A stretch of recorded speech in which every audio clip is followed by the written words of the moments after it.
2025 vient de sonner. Soyez salués depuis vos différentes positions. Vous êtes toujours avec Herman le Patriote, votre frère.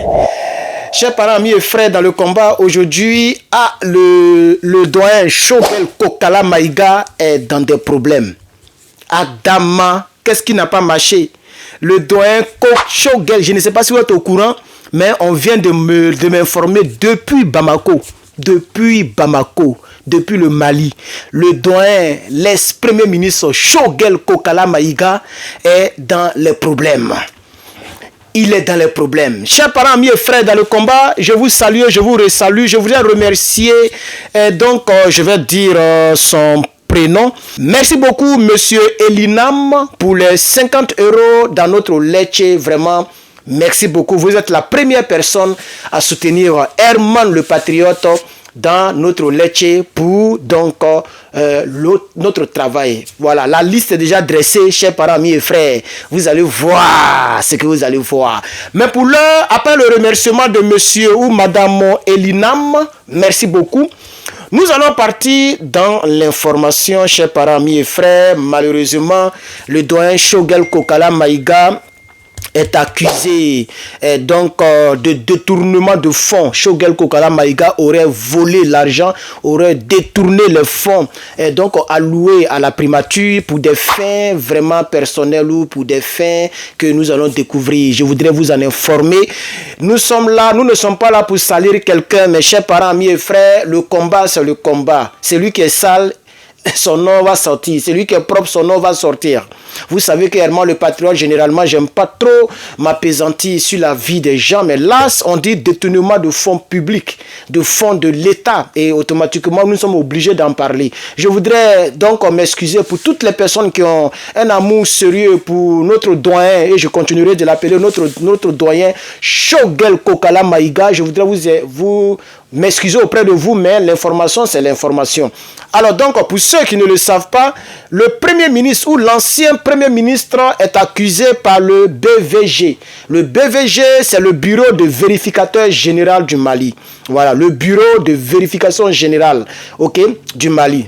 C'est comme en Guinée, il y a donc les inspecteurs qui ont mis le drap, comme on le dit en Côte d'Ivoire, qui ont mis le secret du directeur général des impôts de la Guinée. J'ai oublié un peu son nom, il s'appelle comment? Diallo, je crois, Moussa Diallo, si je ne me trompe pas. Voilà, ce monsieur-là a détourné plus de 90 millions de dollars. Imagine, ça fait combien en francs CFA? Et le pire, imagine, ça fait combien en francs guinéens? Près de 1000 milliards de francs guinéens.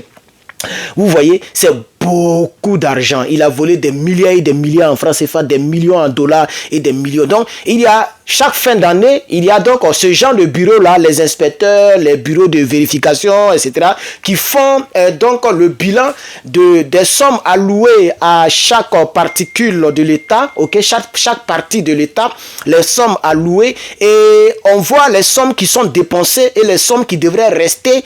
On voit où les sommes sont parties, et c'est comme ça les collaborateurs du capitaine Ibrahim Traoré, c'est comme ça ils ont attrapé M. Seignan, qui a donc volé plus de 3 milliards de francs CFA, ce qui fait beaucoup en francs guinéens, exemple, ce qui fait quand même des millions en dollars. Donc, il ne faut pas que les gens puissent dire que comme c'est moi qui ai le bic rouge, je peux signer des chèques, je peux faire ce que je veux. Non, tôt ou tard, on va t'attraper. Dans l'AES, l'heure n'est plus donc aux faveurs et puis au fait de couvrir les gens. Tu es sale, ton nom sale va sortir. C'est de ça qu'il s'agit. Voilà, donc le bureau de vérificateur général du Mali, le BVG, a publié un rapport qui est vraiment accablant, qui concerne donc la gestion de l'agence de gestion de fonds d'accès universel. On appelle ça AGFO. Agence de gestion de fonds d'accès universel. Et cette agence-là, ça dit qu'est-ce que je vais dire d'abord? Je vais dire que c'est de l'an 2020 à l'an 2023, de 2020 en 2023, ils ont fait la vérification de tout ça, et l'ancien premier ministre Shogel Kokala Maïga est accusé directement d'avoir couvert les malversations ou donc d'en avoir directement bénéficié. C'est-à-dire, les gens ont fait les faux virements, en tout cas, les gens ont fait les mauvaises choses, et lui, il a vu, et puis il a mis la main dessus. Et donc, le général de corps d'armée, le général d'armée n'est pas au courant, les gens ne sont pas au courant, et comme lui, il est le chef du gouvernement, premier ministre, l'ancien chef du gouvernement, premier ministre, donc il a couvert cela, et il a bénéficié d'autres. Voilà. Donc, le rapport là, ok, est venu vraiment dans un contexte très tendu au Mali, puisque vous savez très bien que le monsieur, il a été limogé purement et simplement, vu les déclarations concernant la transition. Voilà, donc il y a eu des irrégularités qui ont été identifiées par le BVG. Ok, alors, le rapport fait plus de 100 pages, précisément 113 pages. Le rapport, parce que c'est plus de 3 ans de rapport. Donc le rapport fait plus de 113 pages, et dans les 113 pages, on y retrouve des irrégularités très très majeures. Ok, dans la gestion des fonds publics, de l'argent public, sous la tutelle, et donc de cette agence que gérait la primature, que gérait ce monsieur qu'on appelle Shogel Kokala Maïga. Alors, il s'agit d'abord d'un premier prêt de plus de 20 milliards de francs CFA, ok, qui a été accordé au Trésor public en l'an 2020, les 20 milliards 20 mois. C'est beaucoup d'argent, ce n'est pas des choses qui vont rester comme ça. Ok, voilà. Alors, Shogel Maïga Kokala n'était pas encore premier ministre à cette époque. Vous savez que la transition est venue au Mali, je crois bien en 2021, si je ne me trompe pas. On parle de 2020 déjà. Donc, depuis 2020, cette agence-là volait de l'argent. L'argent était déjà volé. Lui n'était pas encore premier ministre à cette époque. C'est pourquoi on dit qu'il a vu et puis il a fermé. Il n'a rien dit. Ok? Donc, il n'était pas encore premier ministre. Mais il y a eu d'autres irrégularités de ce genre qui ont eu lieu en 2021, en 2022, 2022 et en 2023. Donc, ça veut dire que les mêmes pratiques se poursuivaient pendant que lui, il était maintenant donc, en service. Alors, donc, le vérificateur, ok, le vérificateur général BVG, ok, a donc relevé des dépenses indues au profit personnel, ok, et ces dépenses vont au-delà de 13 millions de francs CFA. Ça, c'est maintenant pendant que Shogel est là. Il y a déjà un premier lot de 13 millions de francs CFA qui ne sont pas justifiés. Il y a 92 millions de francs CFA qui étaient normalement dédiés à la télévision publique hors TM, qui n'ont pas été versés. Vous voyez, il y a des équipements qui devaient être achetés à hauteur de 15 millions qui n'ont pas été versés. Vous voyez, l'argent commence à couler à flot, etc., etc. Je vois plein d'argent ici. Je vois encore les dépenses de souveraineté qui n'étaient pas prévus, qui ont été dépensés. Plus de 47 millions ont été dépensés. Ils ont appelé ça dépenses de souveraineté de l'État, mais ce n'est pas justifié. On ne sait pas où l'argent, c'est pour faire quoi. Le BVG a relevé cela. Ok, voilà. Donc, il y a plein comme ça. Je n'ai pas envie de trop vous fatiguer. On est déjà à 8 minutes, mais c'est un peu ça. Si vous voulez, je vais vous lire 2-3 paragraphes très rapidement. Ok, 2-3 paragraphes. Je vais laisser tout ce que je vous ai dit comme les montants, mais je vais vous lire un peu. Alors, Shogel Kokala Maïga est personnellement cité pour avoir organisé 2 déplacements en 2023, financés par des frais de mission et des dépenses de souveraineté non prévues, non justifiées, d'une valeur totale de 47 millions de francs CFA. Selon le BVG, ces frais étaient induits et non conformes aux règles des dépenses des fonds publics. L'entourage de Shogel Kokala Maïga dénonce toute une convocation, toute convocation devant la Cour suprême ce 2 janvier qu'ils appellent d'accusation et de complot politique. Donc ils disent que le vérificateur, là, les gens qui sont même pas dans la politique, eux ils sont dans le complot.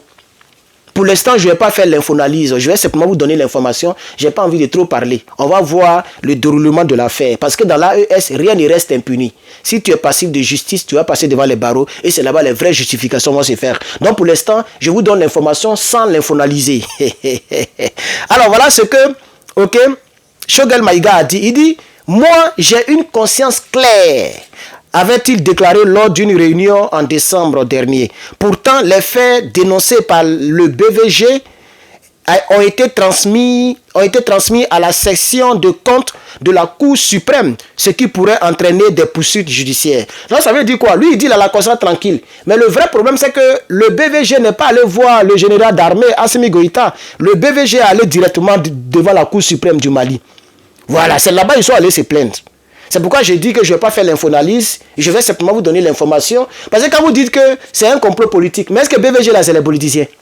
On dit bureau de vérification générale du Mali. Eux, ils vérifient partout, ils ont les yeux partout, c'est comme les inspecteurs. Est-ce qu'ils sont en politique? Est-ce qu'ils cherchent à prendre le pouvoir? Eux, ils font leur travail. Vous voyez, l'ancien premier ministre du Mali, limogé en novembre 2024, après des tensions avec les militaires au pouvoir, est soupçonné d'entretenir des ambitions présidentielles. Ça, tout le monde le sait, on avait déjà infonalisé là-dessus.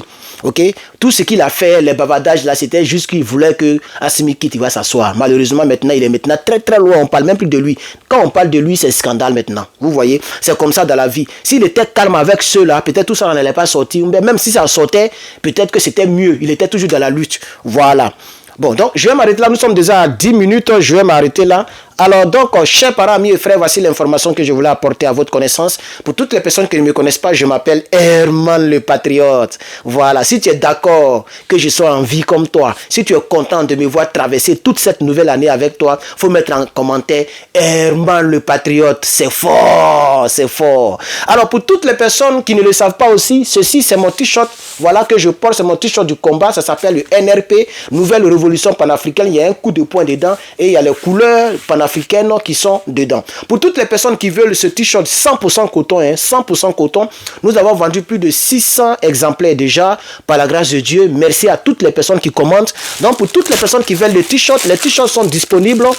Voilà, nous avons le noir, nous avons le blanc et nous avons le bleu. Il y a le vert qui sera imprimé très bientôt. Donc, voilà, allez-y sur le site lepatriote.bigcartel.com ou envoyez-moi un email hermanlepatriote@gmail.com et puis je pourrai vous balancer le lien. Voilà, merci beaucoup. Et la dernière chose que je veux souligner, c'est de continuer de me soutenir pour qu'on finisse avec cette histoire de Letchi.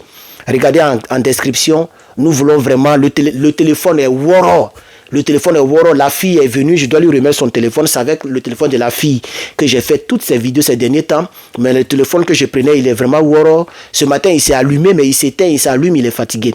Ok? Et lui là, il n'a même pas de mémoire, 64 Go. Dès que tu fais une vidéo, c'est déjà rempli. Donc je veux prendre un truc sérieux. Hein? Donc aidez-moi, aidez-moi. Merci à toutes les personnes qui m'ont aidé. Vraiment, ça me touche. Ça, c'est beaucoup d'argent, vous avez cotisé. C'est beaucoup d'argent. Et j'en suis vraiment très reconnaissant. Et puis, je vais en faire bon usage. Faites-moi confiance, j'en ferai très bon usage. Que Dieu nous bénisse. À bientôt.